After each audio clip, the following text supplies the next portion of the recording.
Hi, I'm Jeanette Roche. This is Bridge City News. Here are some of the top stories we've been following. A string of illegal border crossings thwarted in Alberta and Manitoba result in several arrests and the death of one person. Plus, more details emerge about the Lethbridge mother charged in the death of her 13-year-old son. And the mother of an Israeli hostage recently released shares her daughter's condition and captivity story. Your nation, your province, your southern Alberta. From the heart of Lethbridge, it's Bridge City News with Jeanette Roche. Thanks so much for joining us. Lethbridge Police shared their thoughts on the case of a 38-year-old mother charged with negligence in the death of her son. The two were reportedly using drugs on Christmas Day when the victim, a 13-year-old boy, overdosed at a South Side residence. Authorities say the mother took him while he was in medical distress to a nearby business and spent the night on the street, and the boy never moved from the ground. The mother called police the next day to report she had found her son deceased. Lethbridge Police say while overdose trends are down in the city, they are continuing to track down those involved in the drug trade so that no more tragic incidents like this occur. Well, it's tragic. I mean, let's face it, we have a young person who's overdosed with drugs, so I know we know it has an impact on our community and, of course, with our members as well. And we take that seriously and we make sure that they're looked after as well. Yeah, it's before the courts. This lady's attending court on February 7th, and, we're still working through those things and waiting for the medical examiner to get back to us. So, yeah, until that time, we're just waiting for some responses. So. The mother, Blanche Isabel Irene Fick, is charged with criminal negligence causing death and failing to provide the necessaries of life. She is to appear in court on February the 7th. RCMPs say officers are investigating 4 deaths on Carry the Kettle Nakota Nation in southern Saskatchewan as homicides. They say the initial investigation suggests the home where the people were found was targeted. Mounties say 2 men and 2 women were killed, but nobody has been formally identified. A 29-year-old suspect in a gun-pointing incident on another First Nation area was arrested in Regina earlier today, but police have not confirmed a connection to the Carry the Kettle killings. At approximately 11:15 a.m. on Tuesday, February 4th, File Hills Police Service received a report of a sudden death on Carry the Kettle, Nakota Nation.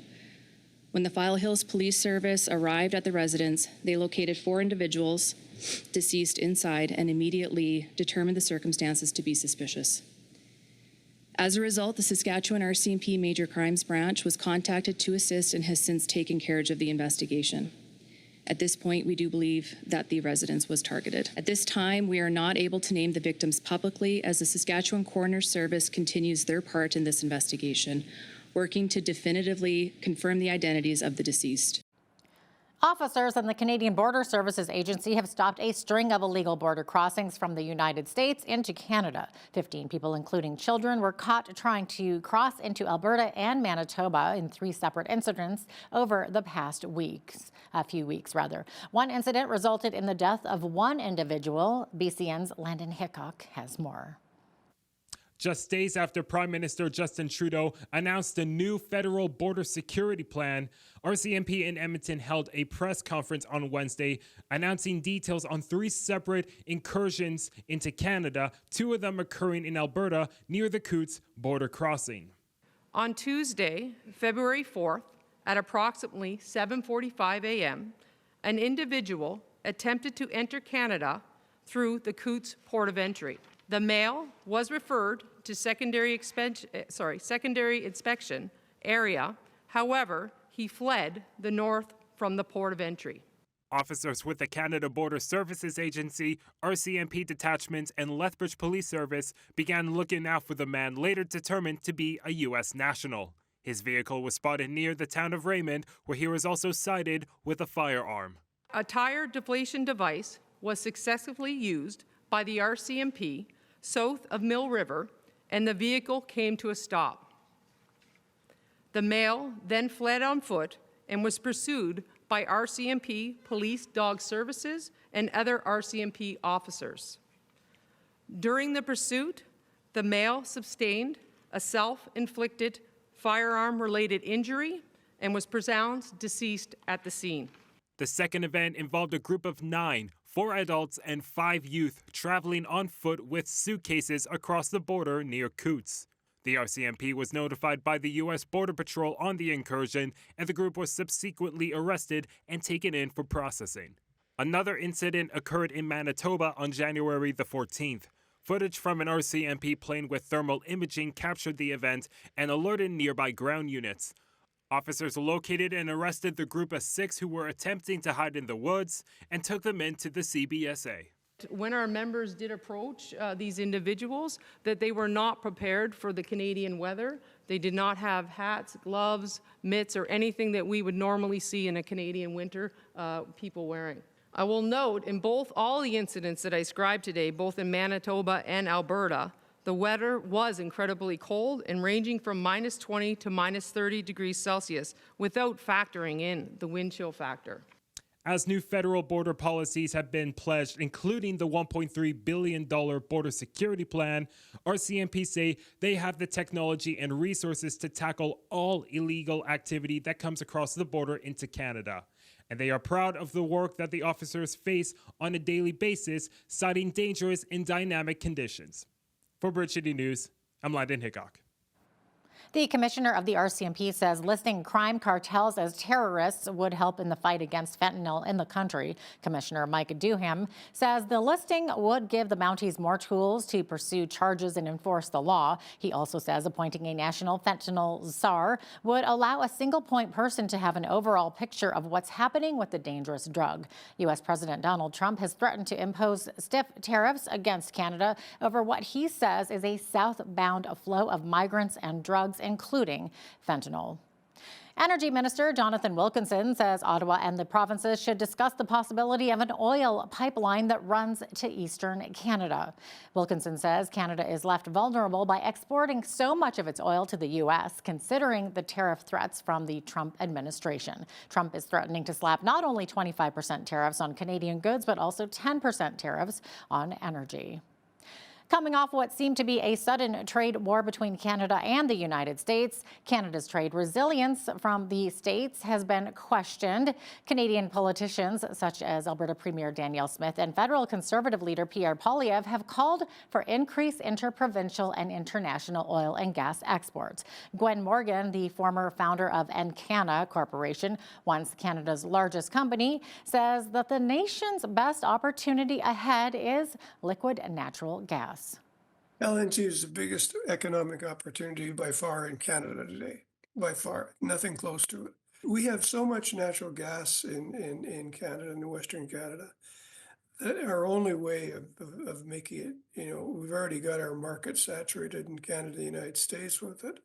So the only way that we can make sense of all of this huge resource is to export it through LNG. There's now 2 or 3 other projects underway, and hopefully some of those other people who gave up over those years just because it was so difficult will come back as well. But it's the largest economic opportunity the country has by far of any kind. Prime Minister Justin Trudeau is recruiting the mayors of Canada's largest cities to help fight off U.S. tariffs. Trudeau told today's Big City Mayors Conference in Ottawa he needs them to spread the message tariffs would hurt everyone. He says the mayors know American mayors the best and can remind them partnering with Canada is better than punishing. You are the ones who've built relationships with the leaders of America's largest cities who understand the importance of working together. You are the ones who decide whether your lucrative procurement contract goes to a firm in Moose Jaw or Montana. You are the ones who put local diplomacy in action, making it clear that Canada is a friend and an ally, and that tariffs would harm American cities first and foremost. Foreign Affairs Minister Melanie Joly says Canada supports self-determination for Palestinians, which includes them not being forcibly displaced from Gaza. This comes after Israeli Defense Minister Israel Katz said in a social media post today that Canada, quote, previously expressed willingness to take in residents from Gaza, adding the country already has a structured immigration program. U.S. President Donald Trump said earlier this week that the U.S. could clear out Palestinians from the Gaza Strip and resettle them while the territory is cleared out and made into a U.S.-owned resort destination. The mother of one of the first hostages to be released as part of the recent ceasefire agreement between Israel and Hamas expressed her joy over her daughter's return. Mirav Lisham Gonen has continued to call for the release of the remaining hostages as she shared her daughter's story about her experience in captivity. It's much easier to get up in the morning since I know my daughter is here. Still, there is a huge cloud above our head because there are still 79 hostages still held by Hamas. And since now I know a little bit of what they're going through, I know to say even more urgently that we must take them out, the ones that are still alive, that are suffering, and also the bodies of those who were murdered. But I can tell you that when she came back, her skin was gray because she didn't see sun at all, almost at all. All those months she was held by Hamas. They were starved. Some of the times when the terrorists didn't have food, they also didn't have food, but sometimes, a lot of the times, terrorists had food and they hid it from the girls, so they didn't receive food, not enough food. She lost 10 kilos. Back here on Canadian soil, owning an electric vehicle in Alberta is about to get more expensive. Beginning February 13th, Albertans will be charged for a $200 tax when they register their EVs. The province says this amount is in line with what drivers of a typical internal combustion engine vehicle would be expected to pay each year in fuel. The tax will be collected by registry agents and online via My Alberta e-service at the time of registration and each year when owners renew their registrations. Dale Nally, Minister of Service, Alberta and Red Tape Reduction says, quote, owners of electric vehicles use the same roads as other Albertan drivers. It's only fair that they contribute to public services, including those that ensure the continued safety and upkeep of Alberta's roads. Electric motorcycles and electric off-highway vehicles such as ATVs are exempt from the tax, as are hybrid vehicles. Well, if you love swapping, now is your time. The Early Bird Swap Meet is here. This Saturday at the Agri-Food Hub, the swap meet that has been bringing communities together through swapping for 49 years will take place. The event, which is organized by the Southern Alberta Antique and Classic Auto Club, starts at 8 a.m. The organizer, Randy Ross, explains what attendees can expect. People will rent spots, stalls, and sell or swap their car parts, lots of antiques and collectibles, old oil cans, gas station signs, anything. Well, it's just been getting bigger and broader, more different things. There's one lady has been coming for years selling clothing. Proceeds from the event will go to charity. Well, there was a bunch of us enthusiasts over cars, classical cars, antique cars. You might have a part that might be worth a couple $100, and if somebody needed that part, you may swap it for a $5 part. You know, I mean, that was the sort of spirit that existed in the club. There's 180 vendors and Tiffany lamps, car parts like you'd never believe, including brass headlights, taillight lenses for a 57 Chev, model trains. We're helping the climate by recycling. The secret is we're recycling a variety of things. Back in February of 1966, the club was officially registered under the Alberta Societies Act. South of the border, during the bipartisan National Prayer Breakfast in Washington, D.C. this week, President Donald Trump said, quote, we have to bring religion back, adding that his relationship with religion changed after a pair of failed assassination attempts last year. From the earliest days of our republic, faith in God has always been the ultimate source of the strength that beats in the hearts of our nation. We have to bring religion back. We have to bring it back much stronger. It's one of the biggest problems that we've had over the last fairly long period of time. And if I was a little more than that 90-degree angle, it would be no good. And if I was a little less, it would be no good. It had to be perfect. Thing went right along the edge. It didn't affect my hair. Can you believe that? Might have touched it, but not where it counts. Not the skin part. But honestly, it's a mirror. It changed something in me. I feel even stronger. I believed in God, but I feel much more strongly about it. Something happened. So, thank you. American Airlines flight attendant Ian Douglas Epstein, who was killed in the mid-air collision last week near Washington, D.C., was remembered for his devotion to family and passion for travel as a service celebrating his life was held on Wednesday in Charlotte, North Carolina.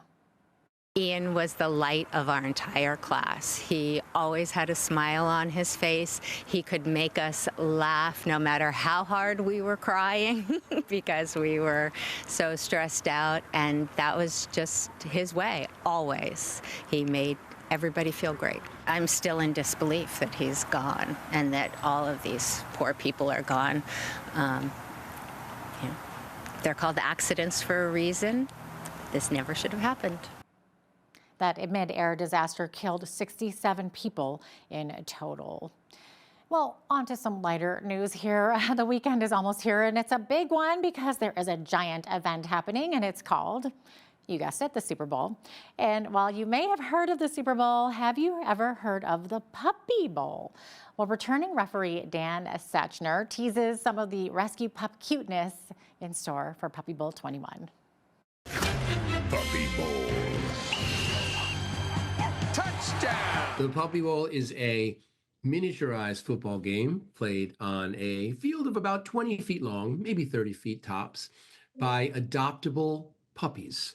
They have to be between 3 and 6 months of age. They have to be up for adoption, of course, and be adorable. Those are the 3 requirements. And the best part of Puppy Bowl is that technically they all win because they all find a forever home by the time we're done airing. After every Puppy Bowl, not only are these dogs adopted, but they're shelters. They're litter mates because they're often part of a litter of 4 or 5 siblings.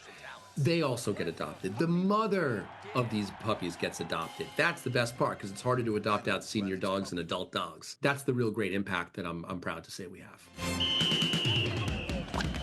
That was doggone delightful.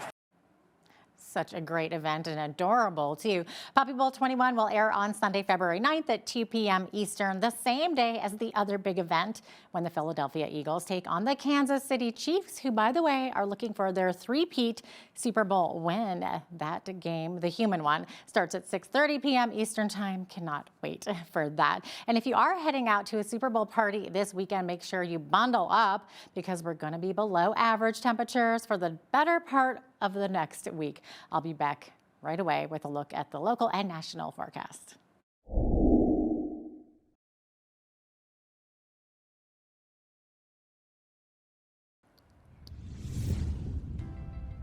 Risk of frostbite remains overnight tonight, as it will feel like -30 this evening with the wind chill. And we're looking at -14 for a daytime high tomorrow, possibly the slightest chance of flurries as well. And for the rest of the week, we are staying in those minuses and mostly below average for this time of year, except Saturday at -9. So that's right within that range there, mainly sunny skies. -14 Sunday, Monday, -16 on Tuesday, and then back to -14 on a Wednesday, which, like I was saying, is below the average low for this time of year, which is a -11. Average high for this time of year is 1 degree.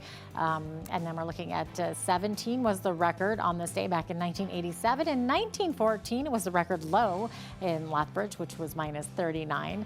Sun rose this morning at 7:57 and sunset this evening at 5:35 p.m. So we're seeing 3 minutes more daylight than we saw yesterday. So 9 hours and 38 minutes of daylight. Okay, on the West Coast tomorrow, mainly sunny skies. High of 2 in Victoria, 0 in Vancouver. Lots of sunshine across Alberta tomorrow as well. -16 for the high in Edmonton. We're going to see some risk of frostbite there with the wind chill values. -12 the expected high tomorrow in Calgary. As we look into the rest of the prairies, let's take a look at Saskatchewan and Manitoba here. -20 in Saskatoon, -19 in Regina, not much better. Also wind chill values in the -30s there, -14 for the high in Winnipeg with a mix of sun and cloud.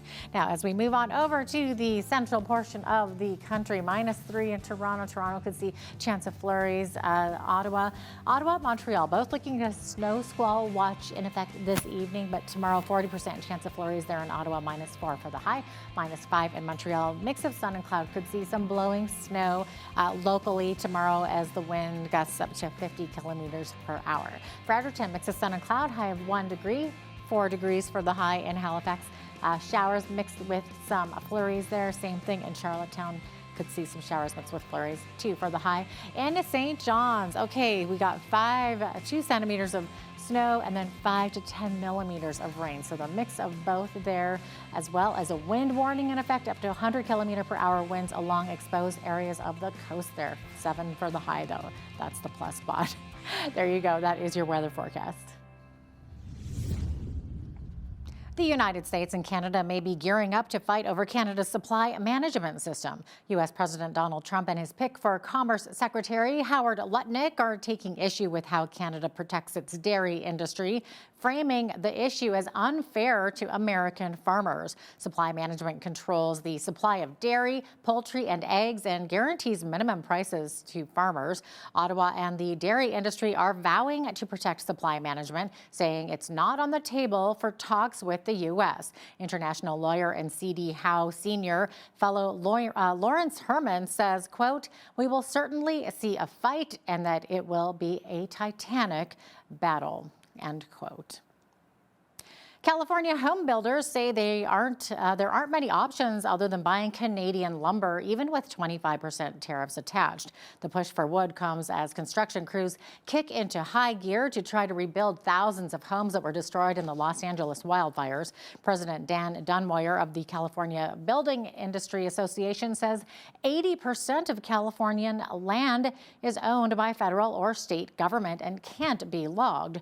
Trump's 25% tariffs would have bumped Canadian softwood lumber at the U.S. border to almost 40%, as there already exists duties of 14.4%. Tree fruit growers in British Columbia are now able to access a $5 million climate resiliency program to help their crops weather extreme heat and cold. The funding comes after many BC crops, including cherries, plums, peaches, and nectarines, were nearly wiped out by an extreme cold spell in January of 2024. A ministry statement says the money will help fund things such as protective covers, heaters, and wind machines during cold spells, and canopy sprinklers and shade protection in extreme heat events. Now here's a look at today's markets. The TSX was down 35 points on the day to finish at 25,534. The Dow was down 125 points to 44,747. The S&P 500 was up 22 points to 6083, and the Nasdaq was up 99 points to finish at 19,791. West Texas Intermediate oil was down 51 cents to 70.52 US per barrel. Natural gas was up 2 cents to 3.38 US. Gold was down $13.77 to $28.5523 US an ounce, and silver was down 10 cents to $32.21 US an ounce. Feed wheat is at $8.57 per bushel. Barley is at $6.64. Canola is at $14.74, and corn is at $8.63 per bushel. Live cattle were down $2.98 to $200.62. Feeder cattle March contract was down $5.43 to $265.30. Lean hogs were unchanged at $86.65, and the Canadian dollar was up slightly over the past 24 hours at $69.90 US.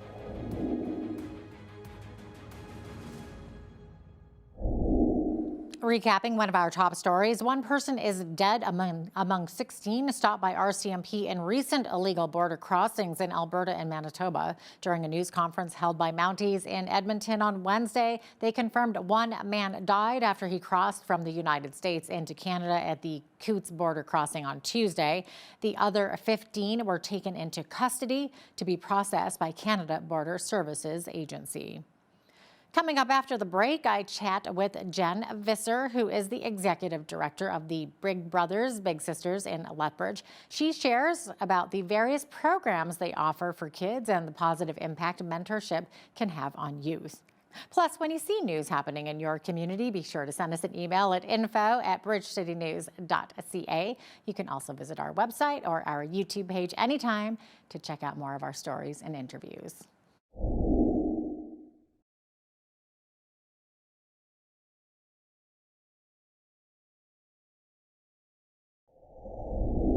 Well, I think we've all heard of the Big Brothers and Big Sisters organizations and what kind of an impact that they're having on the younger generation. So joining us to chat more about this is Jen Visser. She is the executive director of Lethbridge Big Brothers Big Sisters.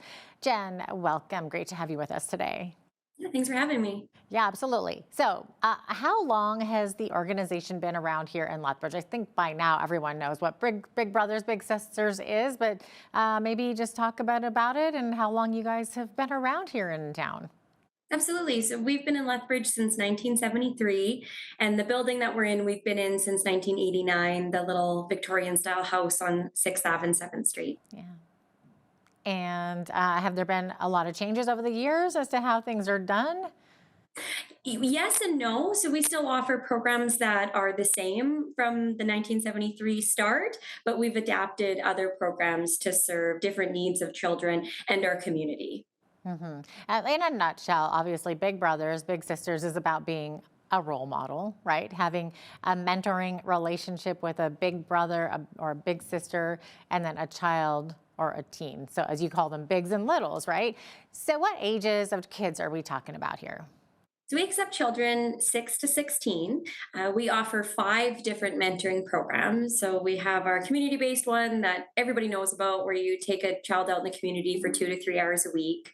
Then we have a school-based program where a volunteer goes to a school for an hour a week. Then we have a teen mentoring program where high school students get to mentor kids. And then we have 2 programs called Game On and Go Girls, which is group mentoring, where we have, it's not a one-on-one relationship, it's a group of children matched to 2 to 3, sometimes 4 volunteers at a school setting. That's interesting. Is there any one particular program that kind of sees more results, or does it really just depend on the kids? Some kids respond better one-on-one, or some better in a group with another peer there. Yeah, we always look at it from a perspective that every child could use another supporting person in their life.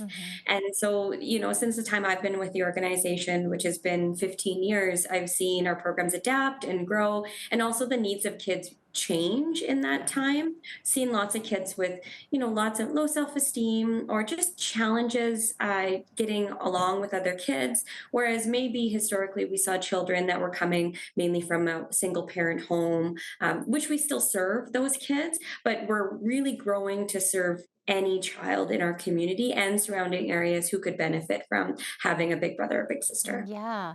So what children specifically qualify to become a little? How does that process work? How can a parent enroll? Yeah, go ahead. Sorry. The number one thing is they want to be in the program. So that's our biggest thing, is you want to be part of a Big Brother Big Sister program. Different ways kids are identified could be through a parent seeing that maybe their child just doesn't have somebody in their corner. Could be an absentee or a lack of relationships in their life. And also we could see interventions through social services and things like that.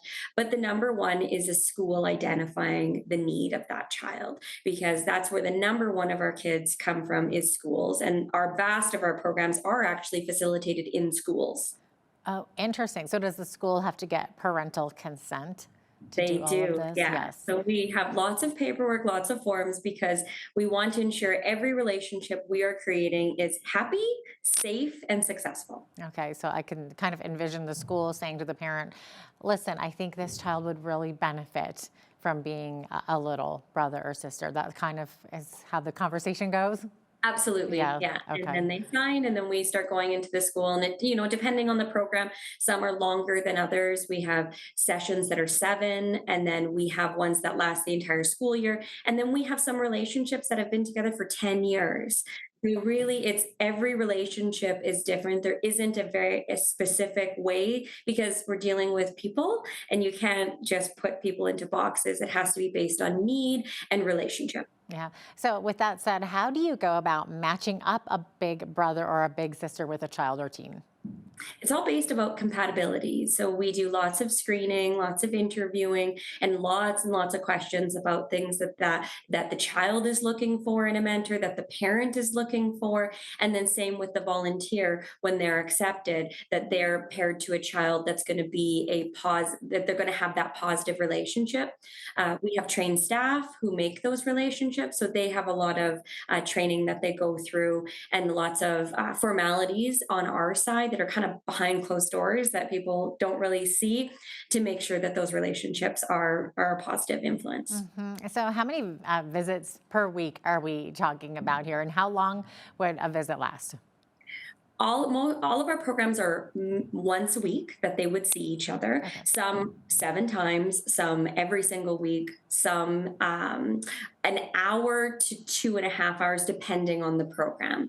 When we get a volunteer to sign up with us, they have choice because we want to make sure that volunteers in our community because everybody's time is very valuable, and we want to make sure that they're able to commit to that time. So we're very upfront saying, if you want to be in this program, it's an 1 to 2 hours a week for a year. If you want to be in this program, it's an hour a week for the school year. And if you want to be in this program, it's 7 sessions for an hour to an hour and a half. Okay. Can you give us a sample of what kinds of activities would take place on a visit? Yeah, our community-based program, they can go bowling, they can go swimming, they could go anywhere out in the community to spend that time together. And even our office is open if they want to come spend time there during our hours. And then at the school program, it's not academic. So this is about self-regulation, about positive reinforcement. And so some of our programs actually come with a manual that you have 7 sessions and each one has a content of what you're going to do that day. So could be bullying, could be breathing exercises, and it could be about healthy living and active lifestyle. All right. Okay. So like kind of little discussion topics there to sort of go over. Interesting. Okay. How many kids are currently participating in the programs? I know you were saying those numbers seem to be going up every year, don't they? We see an increase, and since 2019, we served about 600 kids. And then we had a little bit of dip in 2020 because you couldn't have those face-to-face relationships. Right. And then we saw an increase. In 2024, we served 1,473 kids Wow. in active mentoring relationships. And that was up from 600 something in 2019. In 2019. That is incredible. From 2023 to 2024, we saw a 12% increase. Oh my goodness. What does that tell you? The need is high and the volunteers are low. It's what we're really seeing right now. Yeah. Is there a wait list for more big brothers and sisters? We carry 2 wait lists, one for our community-based mentoring program and for our in-school mentoring program. And there's anywhere from 40 to 70 kids waiting at a time. And that's because, like you said, there aren't enough bigs. Right. Yeah. We need more We've volunteers. always had a wait list too. Yeah. Do you have any stories of how this has impacted a child? Definitely. We've seen, especially with the time that I've been there, I've seen many kids walk through the door at 6 years old and be paired with a mentor, and now they're 17. And having that person in their life, we've seen kids successfully go through university. And, you can see the average age of our kids is 10 that start to want to participate in our programs. And if you can foresee, because it's prevention, right? Not intervention. This is before something, might have happened, that we can see if we can lead a child down a positive path, they're going to make right choices in life. And we actually have lots of studies that go into it that for every $1 that's donated to Big Brothers Big Sisters, there's an $18 return on that in social investment in our community. So kids in our program grow up to give back to their communities, participate in community, and just go on to live a really positive, fulfilling life. Wow, that's amazing. What kind of feedback do you get from the mentors? How are they impacted? The mentors get just as much out of the relationship as the kids do. We're very upfront when they join, and that's why we take so much time in creating those relationships to make sure that they're going to last, that they're going to be successful. And we do lots of reviews. Like, you don't just get matched and we don't hear from you. You're connected to the organization for a continuation. And so our caseworkers are constantly working with those mentors. And then we have lots of different events in the community that they can do, hurricanes games, and we get tickets to different things, or we will put on we'll do pumpkin carving or baking or something like that out of the building. Yeah, I think it takes a special person to be a big. Definitely. It's a huge time commitment, and it's just amazing.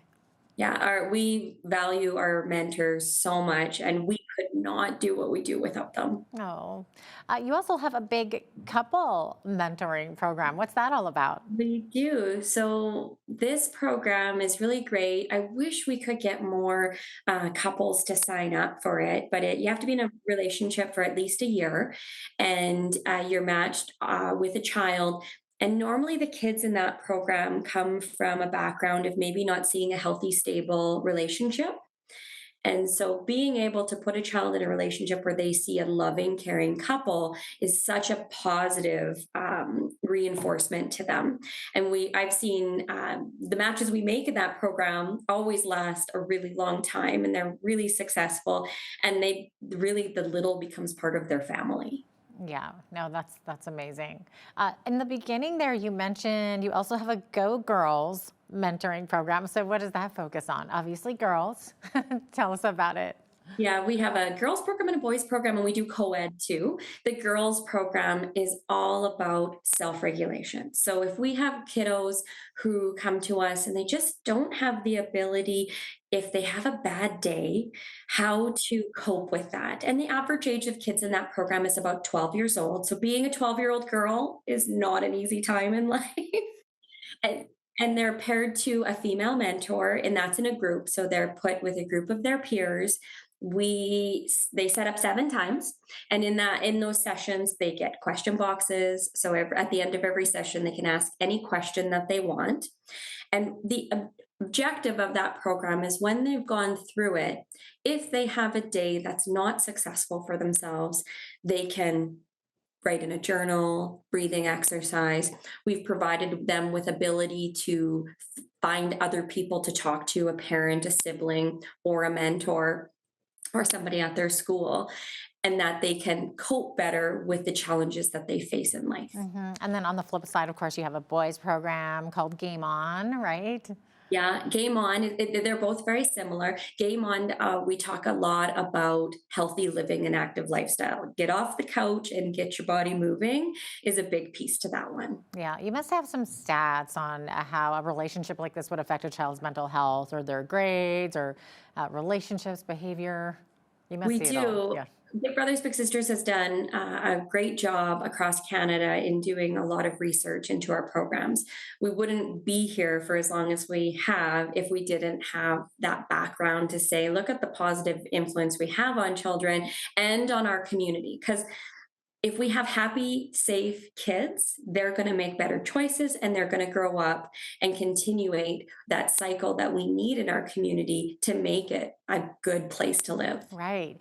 Now, Jen, you do have a fundraiser coming up. We want to mention this. So Bowl for Kids' Sake on March 21st and 22nd at Holiday Bowl. What is that all about? Tell us about it.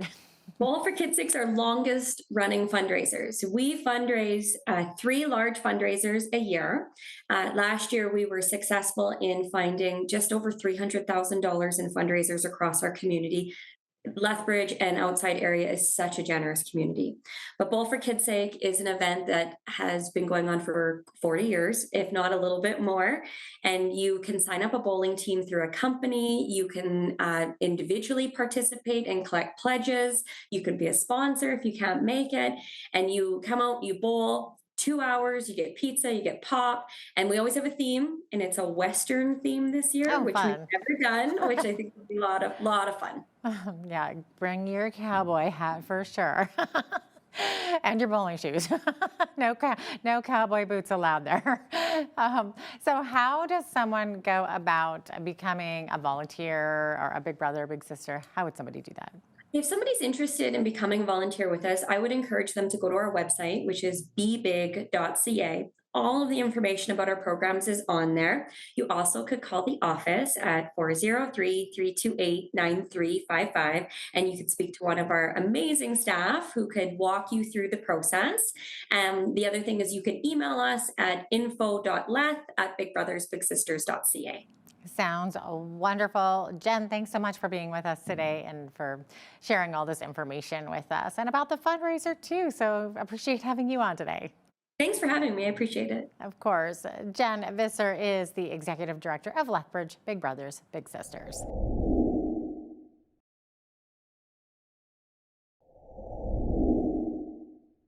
Often we hear people talking about looking forward to the retirement years and enjoying the free time available as a senior. However, as we age, there are often many challenges that come with that, including health and mobility. So whose job is it to come alongside our seniors and lend a helping hand? Joining us today to discuss this is Tim Syme. He is the seniors pastor at the Evangelical Free Church in Lethbridge. Good to have you with us, Pastor Tim. Thank you. Glad to be doing that. Well, welcome back to Bridge City News, and you work with seniors regularly. So what are some of the top concerns you hear from seniors? I'm guessing that loneliness would be up there.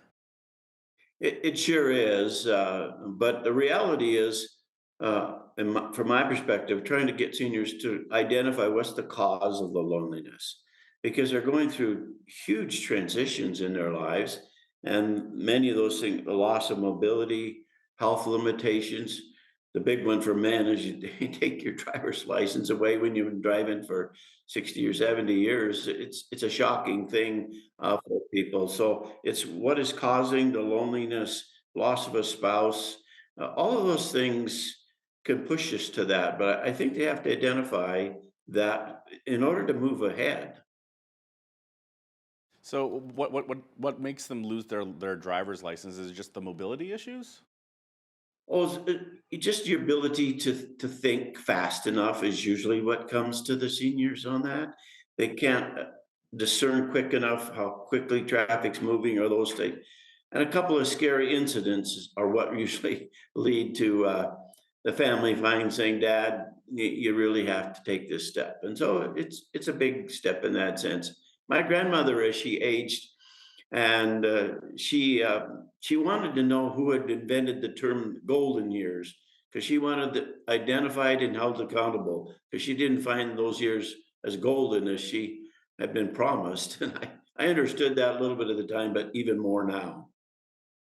Now, hopefully we have relatives and friends who will take the time to visit, but for some individuals, family members may not be nearby. I think it's a great opportunity for younger people, including teens, to visit seniors, even complete strangers. Your thoughts on that, Tim? Oh, absolutely. Family's the number one source. If they're not available, we prioritize our seniors on that basis.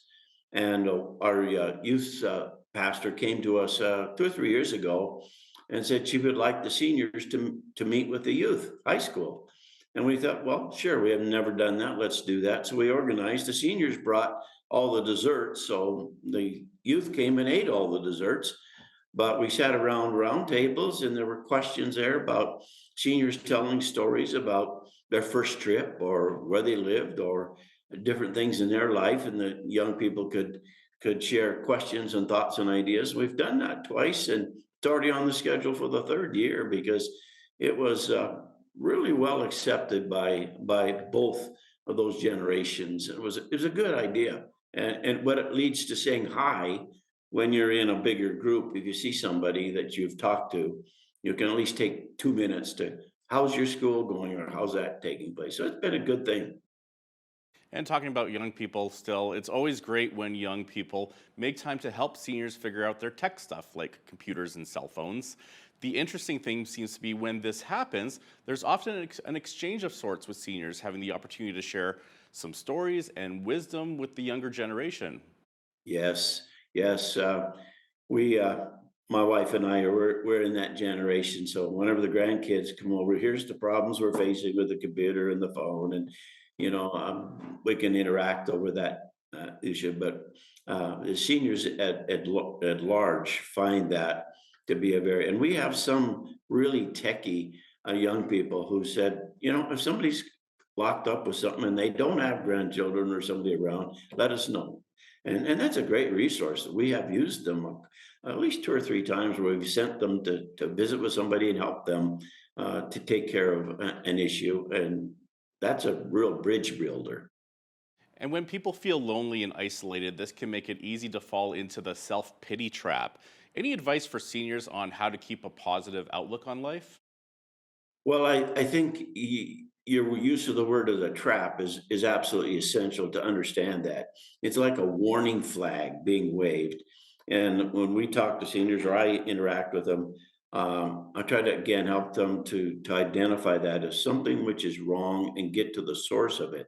Because it's like when your smoke alarm goes off in your house, you should get up and go check.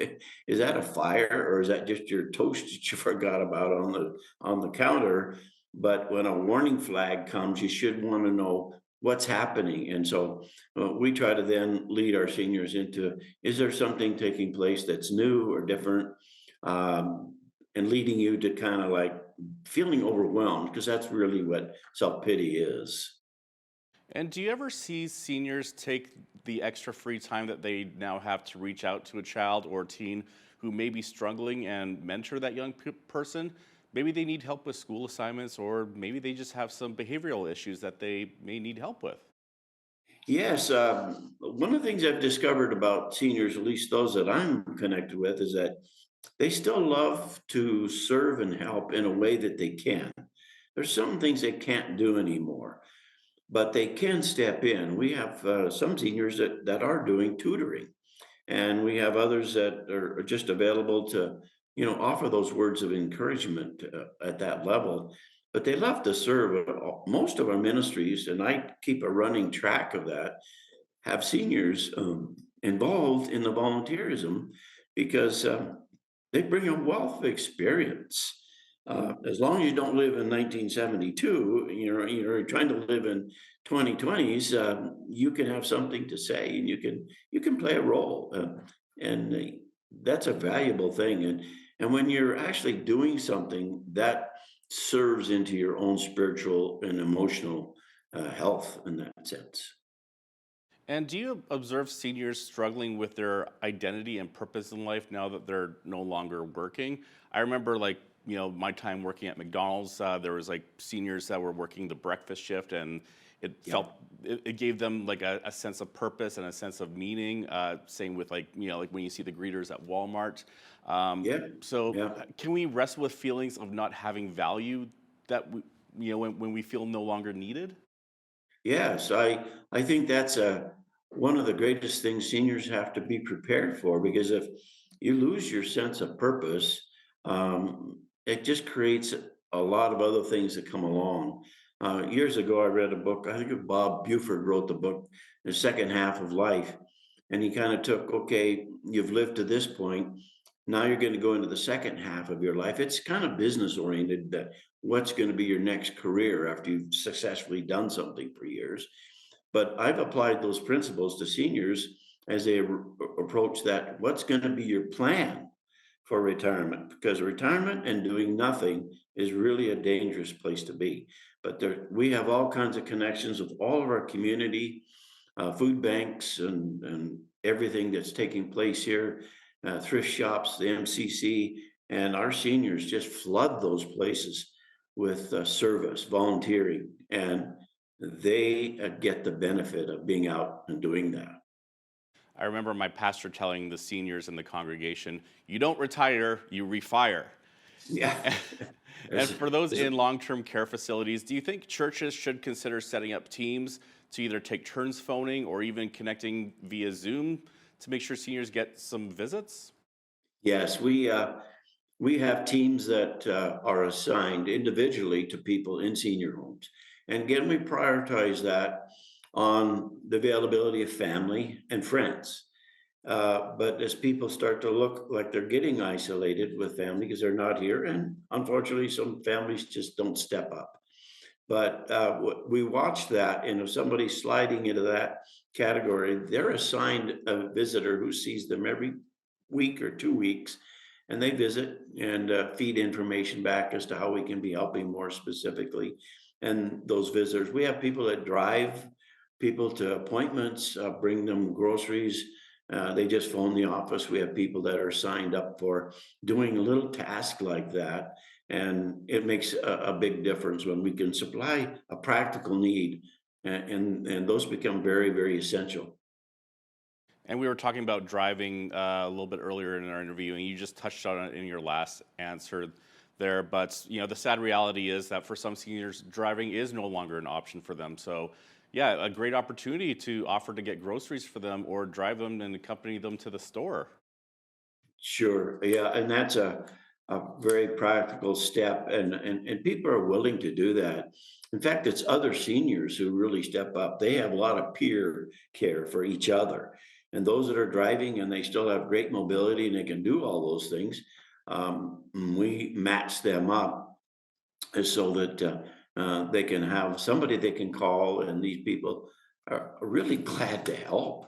It's just a matter of getting the information, and it's easy to hold on to that and not want to bother somebody in a way, but we just keep pressing. Nope, we're here. You have to let us know. We want to help you. We are blessed by doing that. And other areas we could perhaps help seniors with is maybe like some small home repairs, cleaning, mowing lawns, shoveling snow, or maybe even changing a tire, for example. Any thoughts on that? Yeah, oh yes, that just falls into that practical category. Again, that if there's things, and we have a group of men who just work on cars, and uh, so we've encouraged our seniors, if you need advice even about whether something's needed, or they can do something for you. If they can't, they can tell you, yeah, you do need that, and this is what it would look like, just so you feel more confident if you go to a shop and you feel like maybe you're going to be taken advantage of. You know exactly what you're looking for, and exactly what you need to have. And so those things make quite the difference in that. And there could be some reciprocity here too, because seniors can also give advice on home repairs or home maintenance, or, like teach a young person how to change a tire. Oh, absolutely. I've retired twice, and here I am sitting in my office, still part-time doing ministry, which I love because it fulfills my purpose. As I do that, and I look at retiring as just retiring from a position and then looking for what else God has as next. And I had no intention that this would be what I'd be doing right now, but it's a perfect fit, and I'm having a great time, and being blessed by the seniors because they go through some deep, deep waters. And when I'm there with them and I see their faith working so strongly, it gives me courage for the future as I will face other issues that will come along. Their faith comes through at the end. They finish well. And it's always great when you go into stores like Home Depot or Rona and you see a senior working there and they just have a wealth of knowledge and advice for you. And like, if I'm looking for a certain parts, they'll know exactly what I'm talking about, even if I don't know the proper term for it. Yeah, no, that's so true. And that wealth of experience, I think, is being recognized on a wider scope, like you say, in these various places, retail places and such, because that experience and that knowledge um, is invaluable to places like that. And if you're not serving or finding a place to work a little bit part-time, then you're really not looking, because there's all kinds of opportunities out there, either voluntarily or working for somebody, because you've got a skill that is valuable to them in their company. And from your observations, what are some things that seem to make seniors thrive? And what are some things that we do or don't do that seem to cause seniors to struggle? I think the biggest struggle is coming to a place of being labeled, or thinking you're kind of past everything. You have nothing more to offer. If they start to feel that, I think that's the greatest struggle that seniors can face, when they begin to feel like, why am I here anymore? from that perspective. I used to do all these things. My wife's mother was in a dementia care center for a number of years. And one of the things I loved about that particular center was they had a huge plaque on the front of every door, pictures of that patient, that client. When they were younger, it gave information what they did with their work career, their education, pictures of their family. So you walked in there, it wasn't just a senior who was really unable to kind of even communicate properly. It was a human who had lived a very productive life. They had been a professor at some incredible school somewhere. Now they're in a stage where they could just be labeled as an old person taking up space. But I really appreciated what they did with that. Tim Syme is the seniors pastor at the Evangelical Free Church in Lethbridge. Good to have you with us again, Pastor Tim. You bet. Glad to help. I'm Naveen Day on behalf of all of us here at Bridge City News. Thanks for watching.